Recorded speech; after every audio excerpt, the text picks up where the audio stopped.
Begitu juga era Sayyidina Umar, era Sayyidina Utsman, Ali, itu juga ngalami orang-orang yang ekstrim. Misalnya begini, saya contohkan korban-korban ekstrim yang real.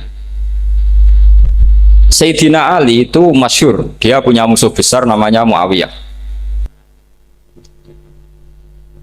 Karena permusuhan ini tidak bisa dihindari. Jadi kalau dalam fikih Islam, ini anak-anak saya ajari fikih. Kalau orang mukmin membunuh orang mukmin itu hukumnya dosa besar apa kecil? Besar. Itu di bab kisos. Tapi orang fikih itu unik. Di fikih itu ada kitabus siyal namanya. Di takrib ada kitabus siyal. Dan di situ ada penjelasan mangkutila duna mali fahuwa syahid. Orang yang dibunuh karena membela hartanya atau keluarganya, itu dia mati syahid. Kalau dia posisi membunuh, maka malingnya atau penjahatnya muhaddarun damu, nggak punya hak nuntut kisos karena dia anggap nggak ada artinya darah. Nah sekarang begini, suatu saat ada garong ke rumah Anda, ingin membunuh Anda karena ingin mengambil harta Anda. Anda ingin ingat status mukminnya atau status garongnya. Terus kamu mau dibunuh diam aja. Saya tidak mau membunuh orang mukmin atau membunuh orang muslim. Nah, kesulitan yang dialami Sayyidina Ali seperti itu. Orang-orang Khawarij cara berpikir entah Ali itu geblek. Wong mukmin kok pengen mateni mukmin. Muawiyah ya geblek pisan. Wong mukmin kok pengen mateni orang. Padahal suasana sudah kacau. Ketika seorang penjahat mau membunuh yang punya rumah dan yang punya rumah ingin membunuh penjahat, itu namanya mukmin bentrok sama orang mukmin. Apa orang benar sahibul hak ingin mempertahankan haknya? Tidak sampai saya tanya. Itu sahibul hak, yaitu yang punya rumah ingin mempertahankan haknya. Meskipun dalam duel ini kadang terjadi pembunuhan. Nah di sini ini ya, ulama ahli sunnah menyebut masalah istihadiyah. Kelompoknya Sayyidina Ali mempertahankan nyawanya meskipun dengan cara membunuh pasukan Muawiyah. Pasukan Muawiyah juga mempertahankan nyawanya meskipun harus membunuh pasukan Ali. Zaman itu susahnya istihad seperti itu. Tapi orang Khawarij cara berpikir enggak, ini biang keladi masalah itu Ali sama Muawiyah. Mereka malah rapat, ya sudah dua-duanya bunuh saja. Ya masyhur tuh, akhirnya Sayyidina Ali dibunuh oleh orang Khawarij. Makanya ini penting ya, pentingnya ngaji seperti ini. Jadi kamu harus dilatih berpikir nubuwah. Ya dilatih berpikir apa? Nubuwah, disebut al ulama warasatul. Meskipun dengan cara yang ekstrim, tapi pikirannya saja, jangan perilakunya. Saya punya contoh sekian kasus, sekian tragedi. Misalnya begini. Saya itu dulu punya teman, dia soleh, bisa baca Fathul Mu'in. Dia itu janggal. Bilang sama saya, Gus, tidak biasanya Rasulullah itu agak-agak nyindir orang fakir. Ini kok ada hadis kadal fakru ayakuna kufur, bahwa kefakiran itu mendekati apa? Kekufuran. Dia itu aneh sekali. Biasanya tidak biasanya Rasulullah kritik seperti itu. Walhasil ini singkat cerita, anak ini ngalami satu trauma. Dia itu miskin. Gara-gara miskin gitu jadi buruhnya orang non muslim dan sering disuruh nganter majikannya itu ke tempat-tempat lokalisasi. Dia mulai mikir, ini gara-gara fakir saya harus nganter orang ke lokalisasi. Mulai ingat dia, sedekah Rasulullah, ini gara-gara fakir saya jadi pengantar orang ke lokalisasi. Suatu saat majikannya itu benar-benar bangkrut, malah tidak disuruh nganter, pokoknya carikan yang cantik bawa sini. Pusing. Nah, dia akhirnya walhasil lari terus keluar, terus dia cerita betapa ekstrimnya fakir, sehingga gara-gara fakir saya harus jadi penolong orang yang mau apa mak. Anda boleh berpikir ekstrim, tapi ekstrim dalam melawan kemungkaran itu tadi. Saya nggak boleh jadi fakir, tapi takutnya fakir yang nanti jadi alat kemas. Imam Ghazali juga punya contoh seperti itu. Imam Ghazali pernah marah besar ketika tren di Baghdad itu orang belajar fikih semua. Hatta la yakuna thamma tabibun illa min ahli dhimmah, kata beliau. Sampai di Baghdad itu tidak ada dokter kecuali orang kafir dhimmah. Akhirnya kalau ada ulama sakit, saya masih ingat pas kecil, kalau ada ulama sakit itu tidak boleh dibawa ke rumah sakit. Takutnya ketemu dokter muslim, non muslim malah disuntik langsung apa? Akhirnya ulama saat itu berfatwa, orang Islam harus ada yang jadi dokter. Banyaklah gus-gus yang sekolah ke dokter. Yang masyhur seperti Sahal itu, Sahal bin Abdul Fattah. Itu dulu putranya Ki Fatah yang menolong Mbah Mahfud saat sembunyi. Saking idolakannya Basal, anaknya dinamakan Sahal, tapi dia jadi dokter spesialis bedah. Begitu seterusnya urusan negara. Dulu itu orang jabat itu tidak boleh, karena jabat itu dekat dengan syubhat, dekat dengan haram. Tapi gara-gara pejabatnya non-muslim, kalau bikin aturan ya ala non-muslim. Ulama akhirnya sadar, andikan kita yang jabat pasti tidak seperti itu. Bisa bikin perda ini, bisa bikin pelaturan begini yang menguntungkan Islam. Nah, jadilah banyak pejabat yang sekarang muslim. Tempat-tempat maksiat diobrak-abrik sama Satpol PP macam-macam. Kita untung. Tapi kalau orang-orang Khawarij pikirannya pokoknya pejabat itu dekat dengan haram, dekat-dekat syubhat. Padahal dengan kita jabat bisa bikin perda atau apa yang menguntungkan Islam. Kemudian menjadi masalah baru secara fikih. Ini adik-adik dengerin biar kulino senam fikih. Kalau caleg soleh, misalnya Mas Nadif nyalek, ini tadi tak guyoni, mau jadi bupati ndak, kalau ya mau saya dukung.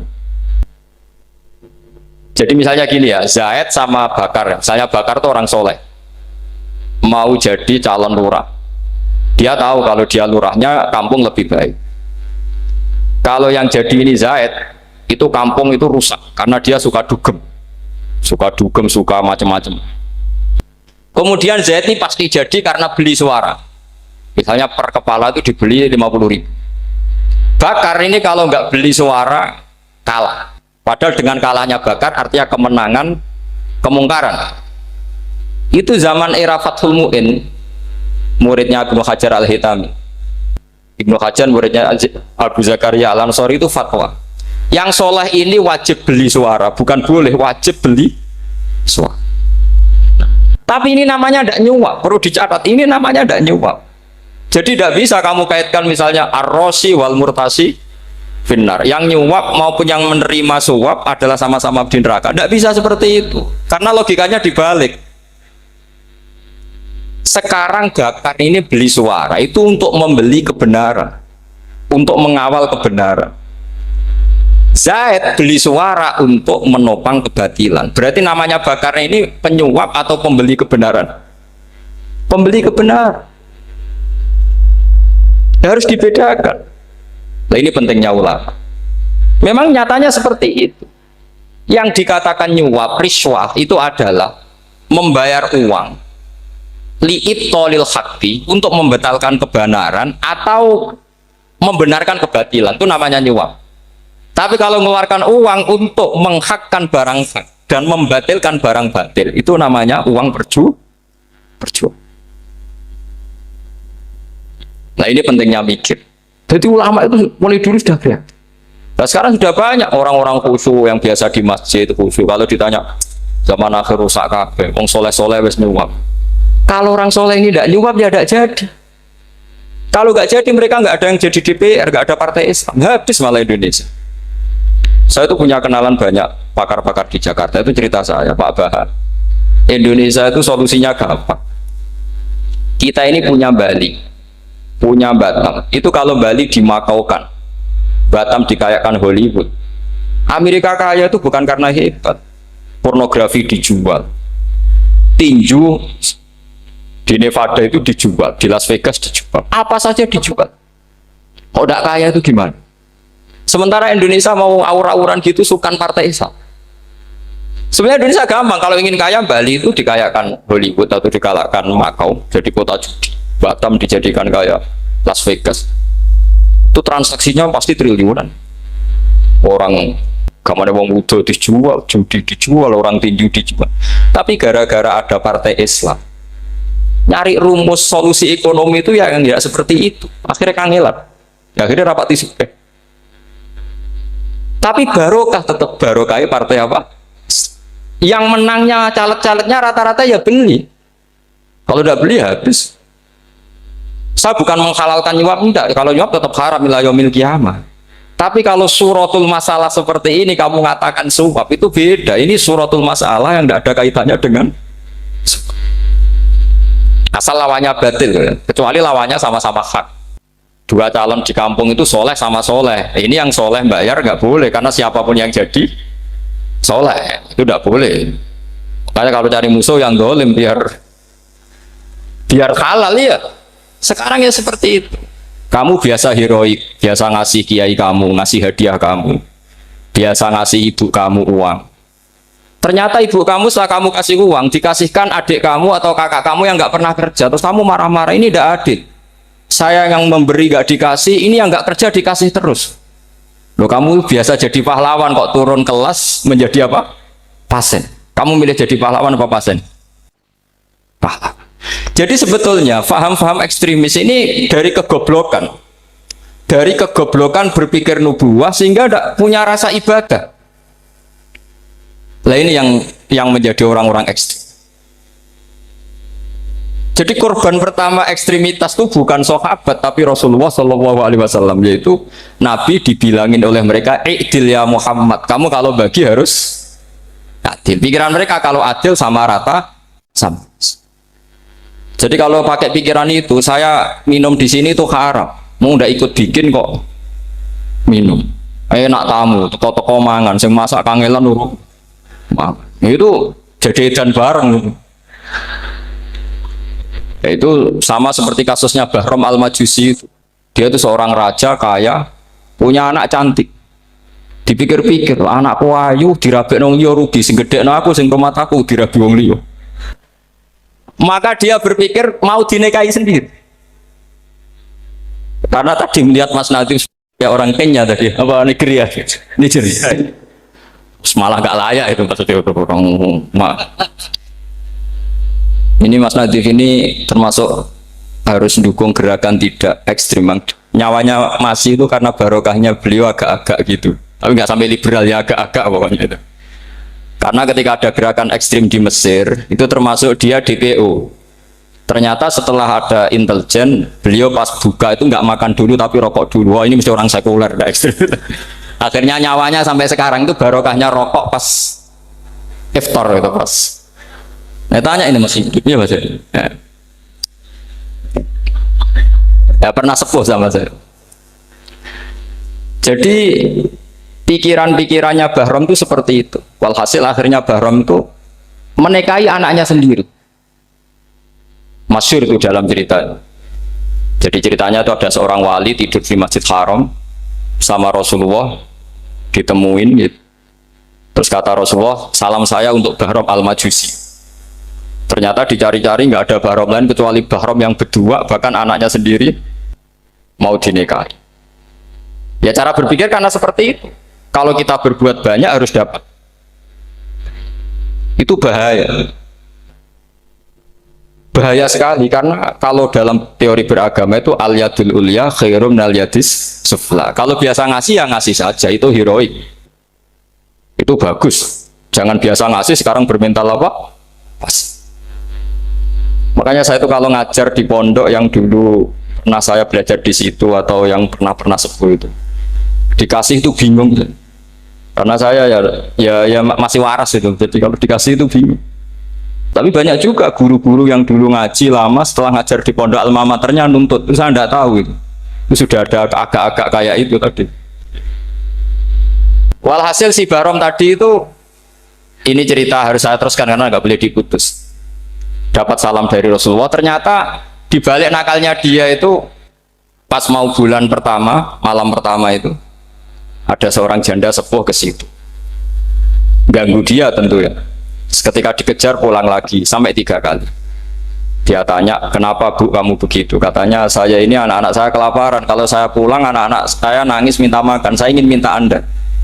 Tapi setelah saya ingat Anda ini majusi, saya mukmin, saya mukminah, saya pulang.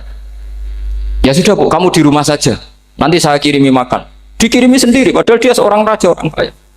Barokahnya itu dia dikasih tobat sama Allah. Dan paginya ketemu tamu yang mengirimkan salam dari Rasulullah SAW. Akhirnya Bahram ini menjadi muslim. Tapi intinya berpikir seperti tadi itu salah, bahwa kalau saya jasa banyak harus mendapat apa? Ini cara berpikir orang-orang Khawarij. Iya, saya pernah ditanya seorang dosen, Gus, saya ini kalau baca sejarah perang Badar atau perang Uhud, yang saya tidak nerima itu satu. Kenapa setiap ghanimah, harta orang kafir dan istrinya orang kafir kok disita orang Islam, dan yang perempuan jadi amat, kemudian juga digauli orang Islam, yang hartanya orang kafir juga jadi asetnya orang Islam, kok kayak garong. Dia tanya seperti itu sama saya. Terus saya jawab, kalau sampean ada garong dan kemudian bawa senpi, senjata api, kemudian garong Anda, penjahat Anda lumpuhkan, ya senpi itu harus Anda kembalikan. Monggo penjahat ini kagungan jenengan beto wangsul, karena ada milik Anda, harus dikembalikan. Wah, tidak bisa Bapak, kalau saya kembalikan pasti dipakai jahat lagi, dipakai kriminal lagi. Ya sama, kalau asetnya orang kafir dikembalikan ke orang kafir akan menjadi aset kekafiran lagi untuk menghancurkan kita. Nah, perempuan juga sama. Perempuan itu alat produksi.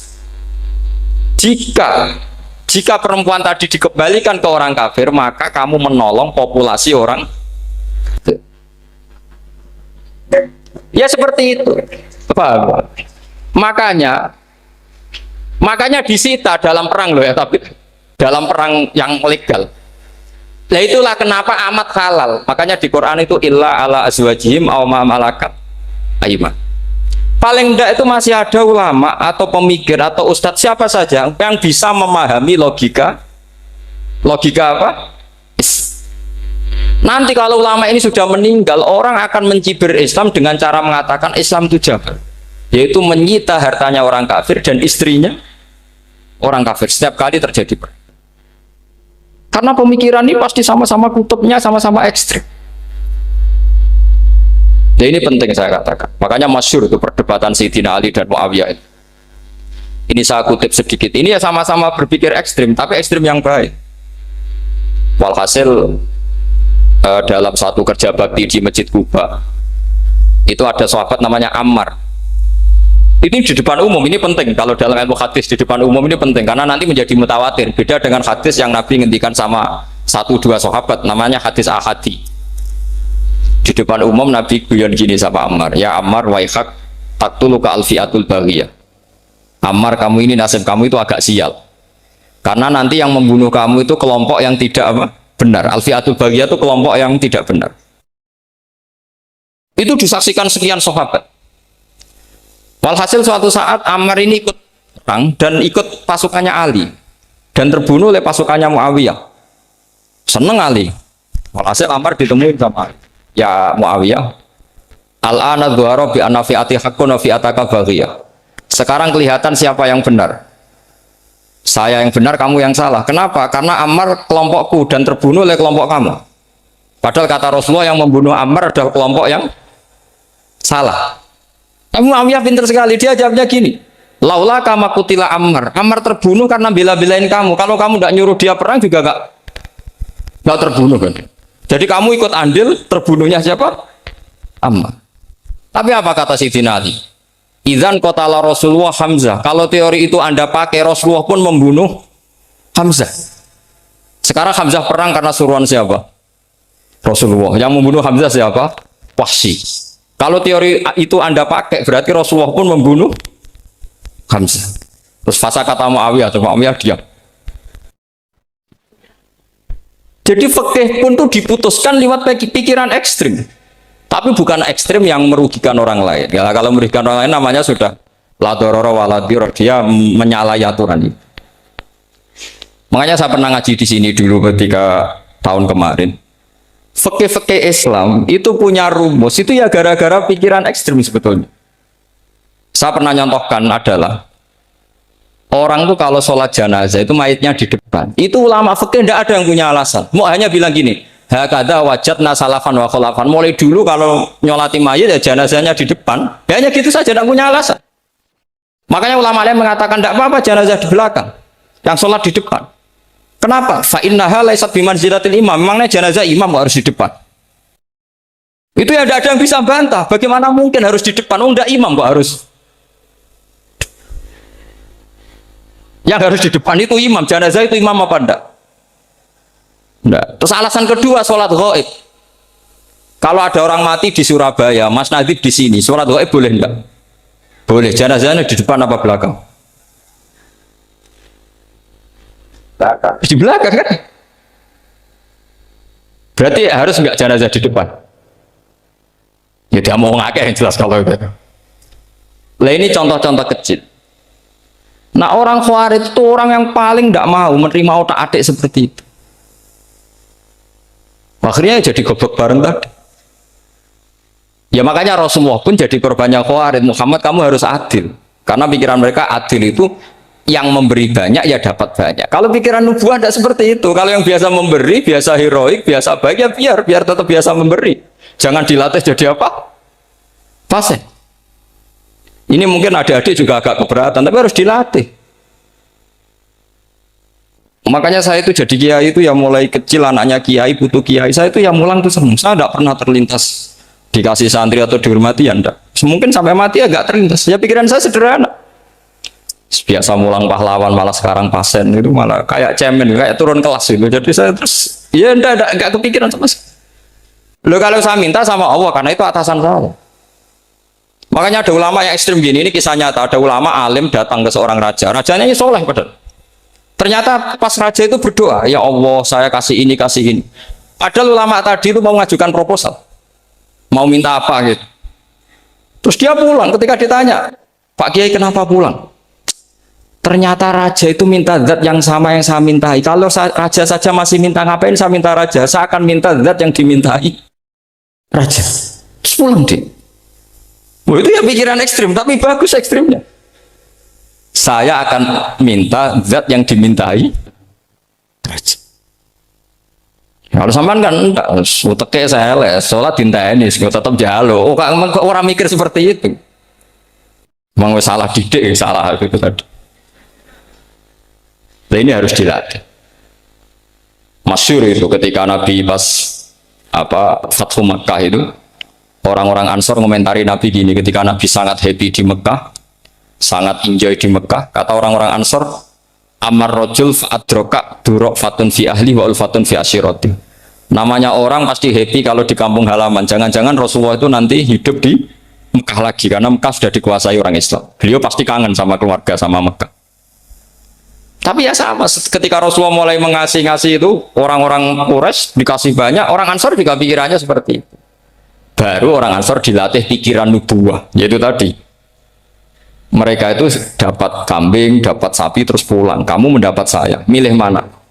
Milih Rasulullah Shallallahu Alaihi Wasallam. Sekarang kamu saya balik. Kamu punya kiai, kamu bisa memberi hadiah, memberi beliau. Suatu saat kiai Anda ini kaya raya, terus sering ngasih orang-orang yang nggak pernah berjasa. Kamu nggak pernah dikasih.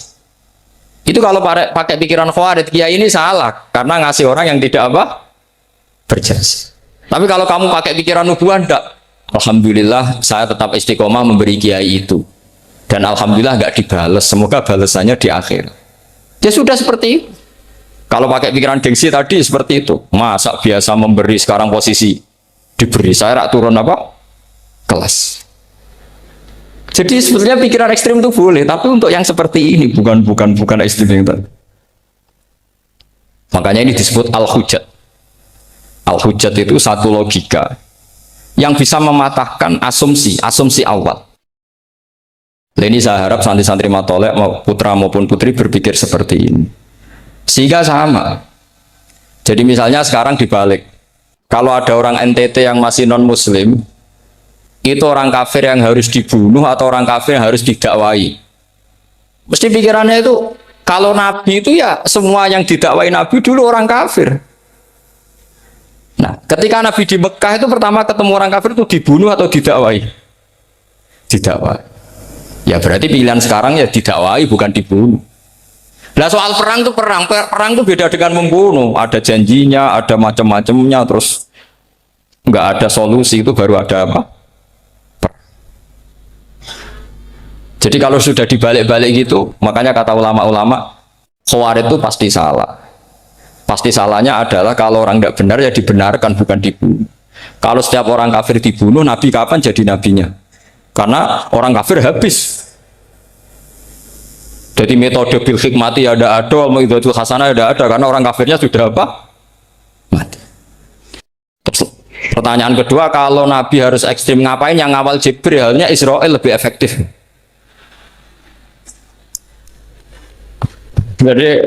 Jadi kalau sama-sama ingin ekstrim, Nabi itu nggak usah dikawal Jibril, kan enggak efektif kan? Harusnya yang ngawal itu siapa? Israel. Kan nggak repot.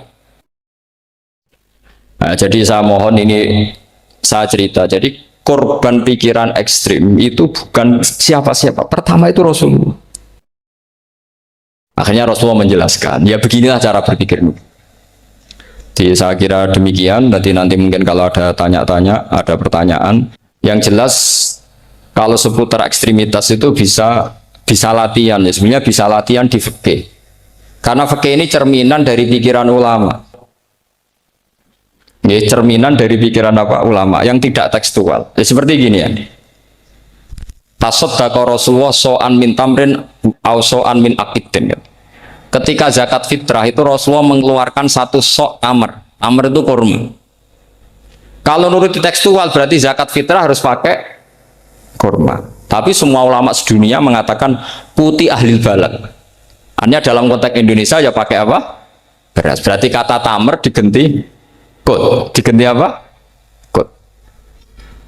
Jadi orang itu jangan diajak goblok bareng. Masa Nabi ngendikan tamar harus apa? Makanya saya pernah debat.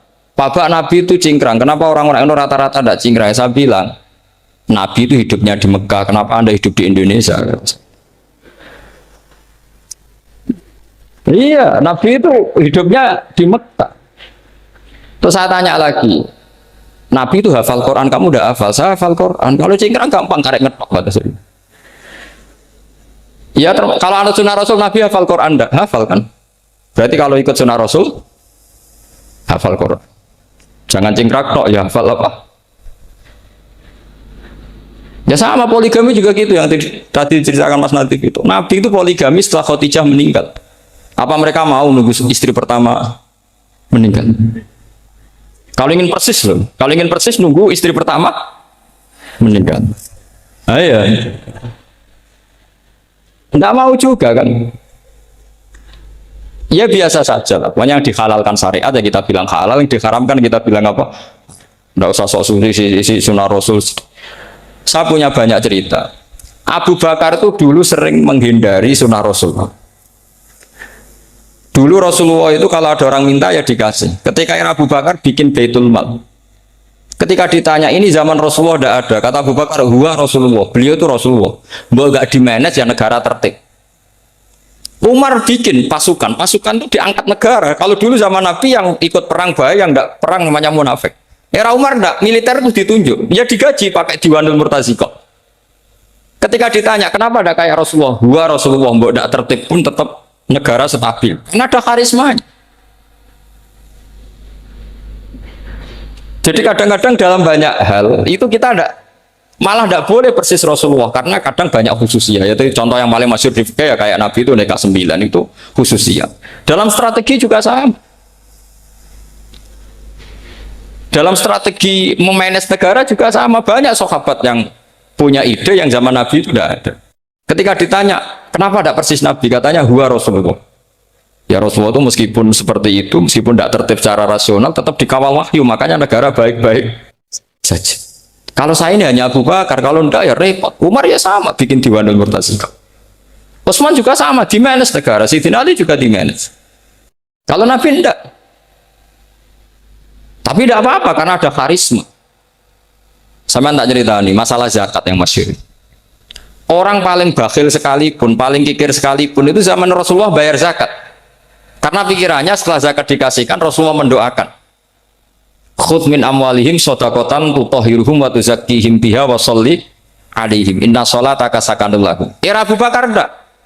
Sorry ya Abu Bakrin, dulu kita zakat sama Rasulullah karena didoakan beliau. Kamu hanya Abu Bakar, saya tidak mau zakat. Ya sama lah seperti orang dipimpin ulama-ulama karismatik, orang dipimpin Badullah itu tidak usah metai, santri sudah nurut. Dipimpin Nazif, gak bikin pelaturan, habis pondok. Kalau tidak ngancam, gak gini, ditakzir, gak gini, habis. Zaman Badola dehem tok santri wedi. Mas Nadif dehem enggak. Nah, makanya Rasulullah itu tidak banyak bikin pelaturan. Rasulullah itu kalau mau perang itu hanya bilang sahabat, saya besok ditantang Abu Sufyan di sini. Saya mau perang. Oh, itu sahabat ikut semua. Orang melihat wajahnya, melihat karismanya sudah tertarik ingin menyelamatkan beliau. Kita tidak akan ridho Rasulullah keluar sendiri. Kalau Abu Bakar ya enggak. Pertama Abu Bakar pidato sudah sopan. Saya memimpin kamu. Ini ketulitu walas tubuh khairikum. Saya ini memimpin kamu, tapi bukan berarti saya yang terbaik. Jika saya benar maka dukunglah. Kalau salah ingatkan. Itu pertama orang-orang bilang apa? Fawwah la uqiman nakabis. Nanti kalau Anda salah tak ingatkan pakai pedang. Ya karena hanya Abu Bakar bukan Rasul. Jika diaturlah, ini ada militer, ada pengawal, ada Baitul Mal. Era Umar lebih modern lagi, ada Diwanul Murtazikoh, ada macam-macam. Ya Rasulullah nggak ada. Nah sekarang orang sidik-sidik muni sunnah Rasul, padahal ada sunnah Rasul yang khasnya Rasulullah sebagai nubuwah. Ya khasnya Rasulullah sebagai apa? Coba Nabi itu istrinya 9, semuanya cerita tentang tahajudnya Nabi, witirnya Nabi. Apa kira-kira Mas Nadif kalau punya istri 4 ceritanya tentang tahajudnya Mas Nadif? Kan enggak. Nah, jadi saya mohon, sebetulnya pikiran-pikiran ekstrim itu karena enggak mau belajar. Enggak mau belajar. Kalau mau belajar itu kata Imam Ghazali itu dalam kitab Imla, Al-Imla fi Iskalatil Ikhya itu. Fal ma'ani awsa'u minal ibarat. Yang namanya ma'ani itu awsa'u minal ibarat. Jadi yang fal ma'ani awsa'u minal ibarat. Jadi yang namanya makna itu lebih luas minal apa? Ibarat. Nah, ini contoh yang paling nyata ya Sayyidina Ali. Ketika Sayyidina Ali perang sama Muawiyah, itu Sayyidina Ali bilang sebaiknya Muawiyah kirim delegasi mediator. Saya juga kirim mediator. Terus orang-orang Khawarij karena tadi tekstual. Mahada ya Ali. Ini apa ya Ali? Lam yujad fi kitabillah. Aturan mediator itu tidak ada di Quran. Bahwa kalau kita perang harus ada mediator itu tidak ada. Terus Sayyidina Ali baca ayat wa in khiftum shiqaqa bainihima fab'atsu hakaman min ahli wa hakaman min ahliya. Jika lelaki dan perempuan suami istri terjadi shiqaq, terjadi konflik, maka suami kirim satu mediator, yang pihak perempuan juga kirim mediator. Terus Sayyidina Ali ngendikan wa amru Muhammad a'dhamu min amri rajulin wa imra'atin. Urusan umat Muhammad lebih serius ketimbang urusan hanya sekedar suami dan istri. Maka kita butuh hakam, butuh mediator.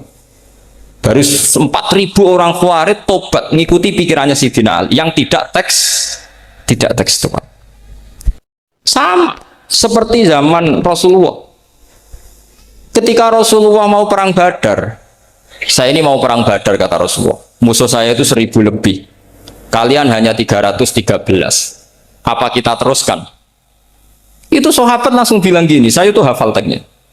Idzan lanaqulu laka kama qalat banu Israil fathab anta wa rabbuka faqatila inna hahuna qa'idun walakin idhab anta faqatila inna ma'akum muqatilun. Ini kelihatan sekali bahwa para sahabat sudah ada tekstual. Orang-orang Bani Israel ketika melihat Musa katanya sakti dan orang dekat Allah, itu cara berpikir orang Bani Israel gini. Walhasil ada perintah supaya Musa itu merangi kaum Jabarin. Orang Jabar ini gagah-gagah, pikirannya orang Bani Israel. Musa kami itu sakti dekat Allah, ya sudahlah sama Allah saja sana, tak tunggu di rumah kabarnya. Itu kan sama dengan santri semedit, roh kiai ini suga, kiai aku suga, terasa tak pikir kan seperti itu. Ya sama seperti itu. Nabi ku kekasih Allah, mesti perang menang, terasa tak ewangi mesti menangis. Fadhab anta wa rabbuka faqatila inna hahuna. Kok itu ya sudah kamu berangkat saja sama Tuhan, tak tunggu di rumah. Tapi apa kata para sahabat Ansor ketika Nabi minta supaya mereka dukung di perang Badar? Langsung bilang, idzan lanaqulu laka kama qalat banu Israil. Kita tidak akan bermental kayak Bani Israil. Ini tekstual pada enggak. Mereka punya mafhum, punya pikiran. Cara Mas Nabi punya kreatif. Bahwa ini mental yang bejat, kita tidak akan meniru seperti itu sahabat. Jadi dulu sahabat itu makna di Quran juga ada tekstual. Jadi bisa memahami. Nah sekarang orang memaksa semuanya harus tekstual. Ya, meskipun tadi jangan terlalu liar terus menjadi liberal. Tapi saya tidak tahu kalau contohnya Mas Nadiem tadi pakai kondom, sisik kordon, tidak tahu itu pikirannya Jil apa Mas Nadiem, tidak tahu saya. Tidak tahu. Kok sampai sembeling itu saya tidak tahu. Oh, lagi juga kalau tidak bisa nyontohkan yang di luar itu, saya itu ya tidak tahu. Mulai dulu ilmunya seperti itu terus. Ya tidak tahu lagi. Jadi mulai dulu zaman Nabi pun itu sudah ada pikiran-pikiran seperti itu. Jadi tekstual atau harfiah itu ya enggak. Nyatanya sahabat langsung bilang idzan lanaku rolaka kama qolat banu apa? Esra. Jadi ini saya kira demikian, nanti kalau apa ada yang tanya monggo.